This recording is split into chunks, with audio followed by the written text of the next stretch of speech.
حضرت امام مالک بن دینار فرماتے ہیں کہ وہ جو ہے 50 یا 60 سال سے جو ہے حج کرنے کے لیے جاتے تھے. کتنے؟ 50 یا 60 سال سے ہر سال وہ حج کرنے کے لیے جاتے تھے.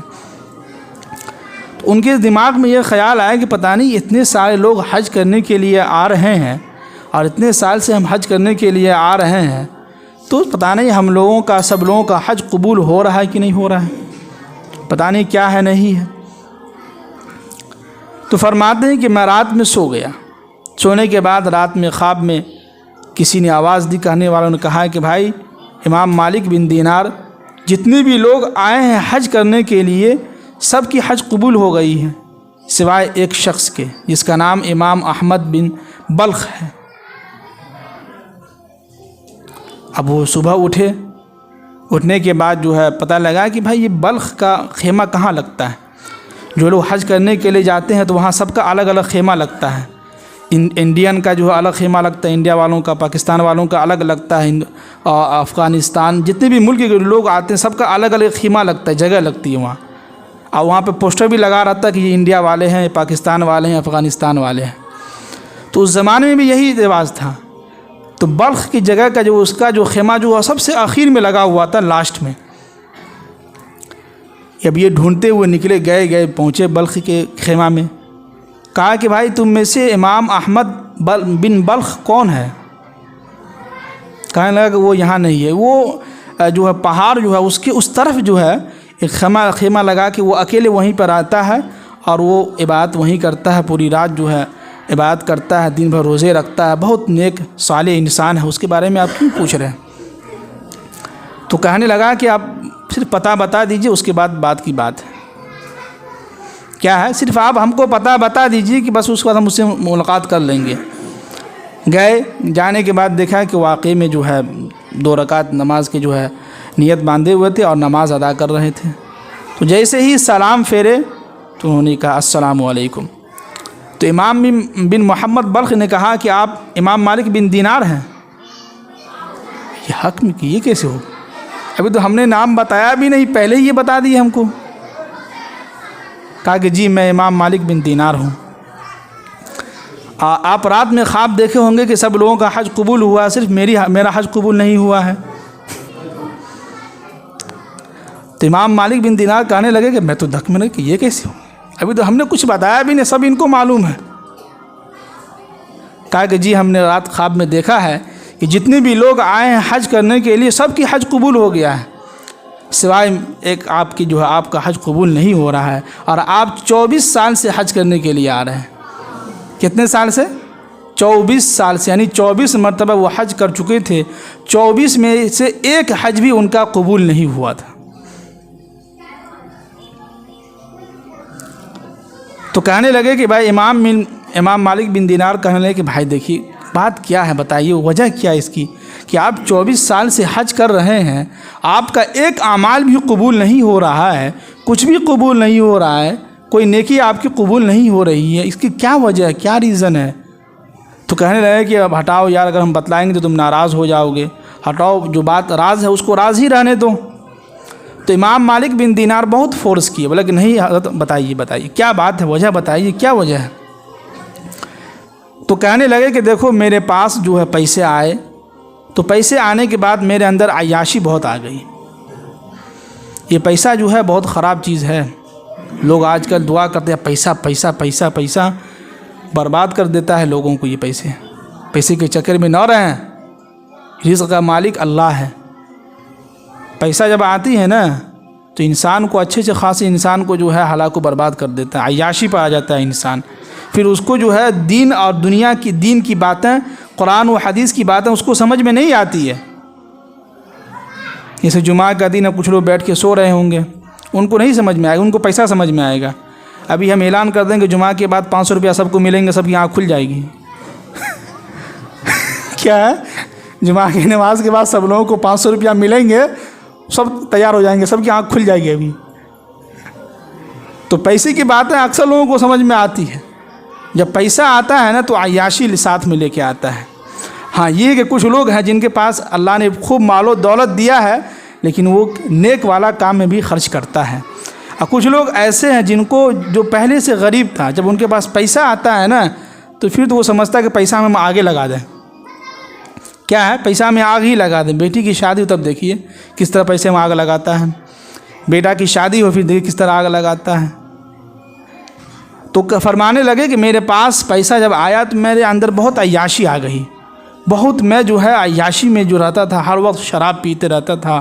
رات بھر جو ہے جوئے میں ہم گزارتے تھے، پیسہ خوب لگاتے تھے. ہر رات جو ہے نہ جانے کتنے عورتوں کے ساتھ رات گزارتے تھے، پیسہ دے دے کے جو کرتے تھے. لیکن ایک مرتبہ ایسا ہوا کہ رمضان کا مہینہ تھا، افطار کے وقت میں میری امی جو ہے افطاری لے کے بیٹھی ہوئی تھی. میں شراب کی نشے میں تھا، شراب پی کے آیا. میں ادھر ایسے ڈھونڈ رہا تھا. میں نے کہا کہ امی مجھے روٹی دیجیے کھانے کے لیے. کیا دیجیے؟ مجھے امی جو ہے روٹی دیجیے کھانے کے لیے.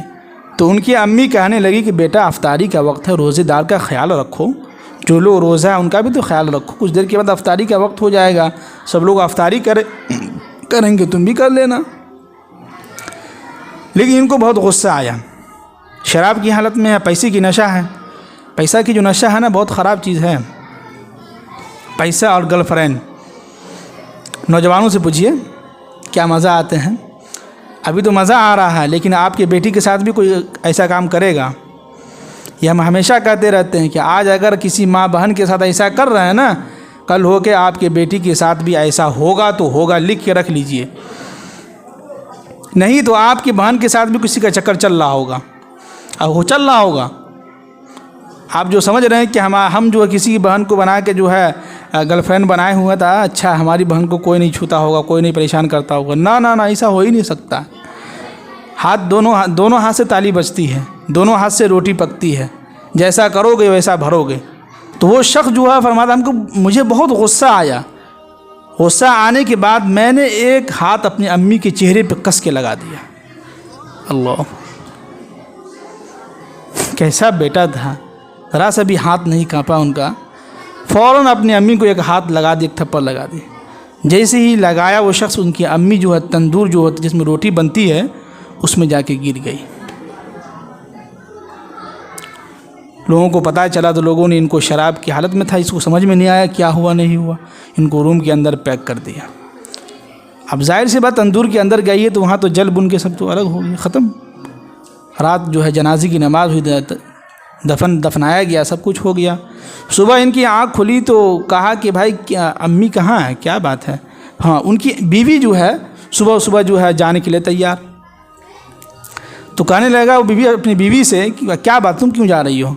تو کہنے لگی کہ جو انسان اپنی ماں کا نہیں ہوا وہ بیوی کا کیسے ہو سکتا ہے، اس لیے میں جا رہی ہوں.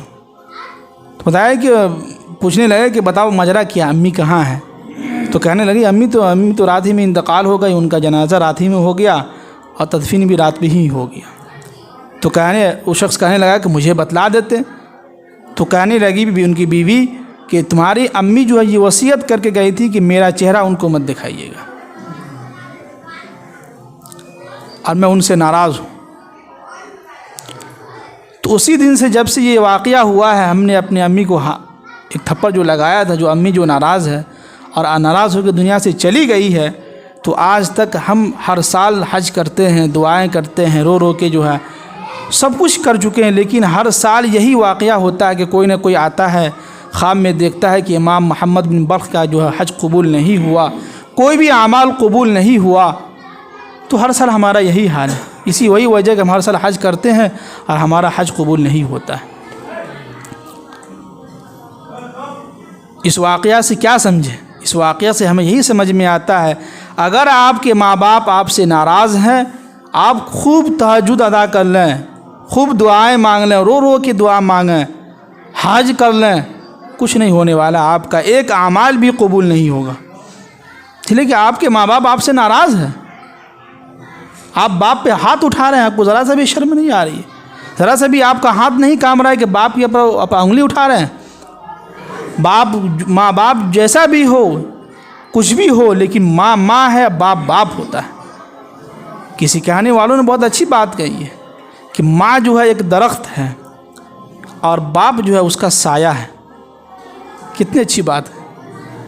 ماں گھر کے اندر ہے، سمجھیے کہ جنت، ایسا لگتا ہے کہ ہاں ماں ہے یار، ماں ہے۔ اور ہم نے یہ کہاوت بھی اور ہم نے لکھا بھی ہے، یہ واقعہ ہمارے سامنے سے کئی مرتبہ گزرا بھی ہے۔ کسی کہانی والوں نے کہا کہ گھر کے اندر جتنے بھی کمرے ہیں، 10-12 کمرے ہیں، سب سے زیادہ اسی روم میں، اسی کمرے میں بھیڑ ہوتی ہے جس کمرے میں ماں ہوتی ہے۔ یقین نہ ہو تو آپ لوگ اپنے گھر میں دیکھتے ہوں گے کہ جس گھر میں آپ کی امی ابو ہیں، اسی گھر میں آپ لوگ گھسے رہتے ہیں، ہے کہ نہیں؟ ہم لوگ کا بھی یہی حال تھا۔ ہم لوگ کی سب بہن جو آتی تھی، اب ہم لوگ بھی گھر پہ رہتے تھے، تو دن بھر ہم لوگ خاص طور سے مغرب سے عشاء سب بہن جو ہے بھائی لوگ امی کے کمرے میں ہی رہتے تھے، اسی میں سب بھیڑ لگا، بچہ سب اسی میں ہے گھسا ہوا۔ عشاء کے بعد جو ہے سب وہاں سے نکلتے تھے تو اپنے اپنے روم میں جا کے سوتے تھے۔ آج وہی کمرہ جو ہے ہماری امی کا، جس کمرے میں ہماری امی رہتی تھی، آج وہی کمرہ ویران ہے، خالی ہے، کوئی کچھ نہیں ہے، کوئی جھانکنے بھی نہیں جا رہا، کوئی بچہ بھی نہیں جا رہا اس میں ڈر سے۔ تو میرے محترم بزرگوں، دوستو، آج کا واقعہ اور آج کے بیان سے یہی پیغام جاتا ہے کہ دنیا کے اندر جب تک زندہ رہیں، جتنی بھی نوجوان ہمارے بھائی ہیں، آپ لوگوں کے ماں باپ زندہ ہیں، اللہ کے واسطے ماں باپ کی خدمت کیجیے، ماں کی خدمت کیجیے۔ ماں کا بہت احسان ہے، ان کے جتنا بھی ان کا بدلہ اور احسان کے ساتھ کیا جائے اور جتنا بھی ان کے حقوق ادا کیا جائے پھر بھی کم ہے۔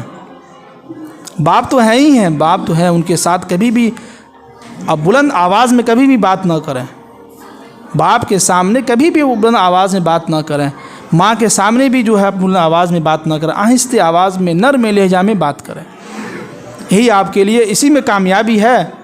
اگر ماں باپ آپ سے ناراض ہے تو اللہ بھی آپ سے کیا ہے؟ ناراض ہے۔ اور آپ جتنا بھی نماز ادا کر لیں، تہجد ادا کر لیں، جماعت میں نکل جائیں، کہیں بھی نکل جائیں، چلا لگا لیں، سال بھر لگا لیں، مہینے کے 3 دن بھی لگا لیں، کوئی عمل قبول آپ کا نہیں ہے جب تک ماں باپ آپ کا ناراض ہے۔ ماں باپ اگر راضی ہے تو آپ اپنے گھر پر رہ کر بھی اگر نماز ادا کرتے ہیں تو وہ بھی قبول ہے، وہ بھی کیا ہے؟ قبول ہے۔ جی، تو ہم سب لوگ جتنے بھی نوجوان ہیں سب لوگ ارادہ کریں، نیت کریں کہ انشاءاللہ ہم سب لوگ اپنے ماں باپ کی کیا کریں گے؟ عزت کریں گے، ان کا احترام کریں گے، ان کی خدمت کریں، ہے کہ نہیں؟